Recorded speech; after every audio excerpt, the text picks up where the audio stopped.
My name's Sam Tarry. I'm a councillor in Barking and Dagenham. I'm 28 years old and we're here today in the Marksgate Community Centre, which is in one half of Chadwell Heath ward where I'm a councillor. And I've been working pretty hard sort of campaigning politically in this area for like a number of years, mainly campaigning against the BNP. So the fear in Barking and Dagenham was that the BNP, who already had 12 councillors, would actually go on to take very near to or even an outright majority. I mean, we had seen a rise in attacks in terms of attacks on local mosques, sort of black and Asian people being abused in the street, stones, rocks thrown at people's houses, low-level stuff, which nonetheless is still pretty horrific for the people experiencing it.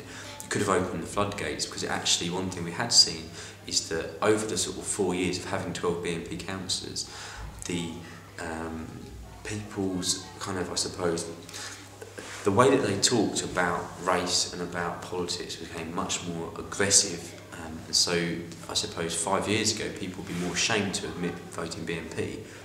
In the last election were very open and confrontational about that fact, and were very sort of aggressive in the sort of language that they used against migrant communities in the borough. It's really, really important that young people actually think maybe being a councillor is something that I could do, or something that I should do, and it's not something that should just be left up to people who are retired. Don't mean that in a sort of disparaging way, but actually having a fresh pair of eyes, having a pair of eyes which has lived in that area, understands those people, and can relate to them is really, really important. And I think far too often young people are written off as not being interested in what's going on in the world around them, being interested just in themselves, and I think that's totally wrong.